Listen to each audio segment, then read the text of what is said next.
সুন্দরবন থেকে বাড়ি ফিরে আসার আগের দিন থেকে কি করলাম, কোথায় কোথায় ঘুরলাম, ইলিশ বিরিয়ানি খেতে কেমন ছিল সেটাই তোমাদেরকে বলি চলো।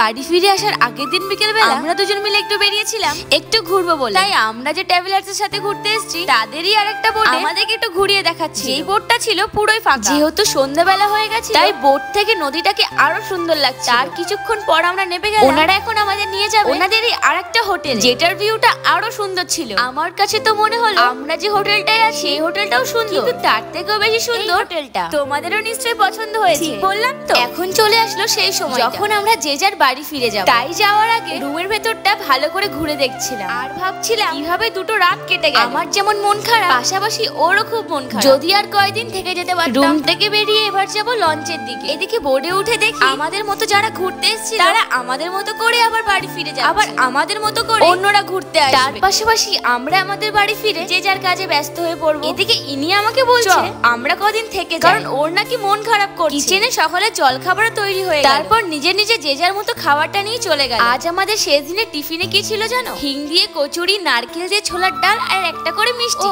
সাথে ছিল সেদ্ধ ডিম। ও গিয়ে আমাদের দুজনের 2 প্লেট নিয়েছিল। আর আজকের খাবারটা এতটাই টেস্টি ছিল কোনো তুলনাই হয় না। আমি তো ভেবেছিলাম বাড়ি যাওয়ার দিন হয়তো কোথাও আর বোট থামাবে না, কিন্তু সবাইকে বললো এখানকার একটা মন্দিরে নিয়ে যাবে। ঘাট থেকে হয়তো একটু হেঁটে যেতে হবে, কিন্তু তোমরা বিশ্বাস করো মন্দিরটা একবার দেখলে প্রাণটা জুড়িয়ে যাবে। যেটাকে দেখলেই মনে হয় এটাই হয়তো আসল প্রকৃতি সুন্দর। আর আমি ওখানে দাঁড়িয়ে একটা কথাই ভাবছিলাম, যে 3 দিনের এত চেনা হয়তো এদের সাথে আর কোনোদিনও দেখা হবে। এই মন্দিরটা ছিল লোকনাথ বাবা। ভেতরে গিয়ে দেখি ওখানে মহাদেব ভগবানকে প্রণাম করে দুজন মিলে একটু বসেছিলাম। পাশে তাকাতেই দেখি নেটের মধ্যে কি যেন একটা রাখা আছে। বোটের দিকে আসতে দেখা হলো এই মানুষটার সাথে। আশা করি তোমরা কম বেশি সবাই চেনো। এই সেই মানুষ যে কিনা বাঘের সাথে লড়াই করে এখনো বেঁচে আছে। শুনতেও অবাক লাগে, তাই না? এদিকে আমরা বোটে উঠে সবাইকে খেতে বসিয়ে দিলাম, কারণ ওই যে আমাদের বাড়ি যাওয়ার সময় হয়ে গেল।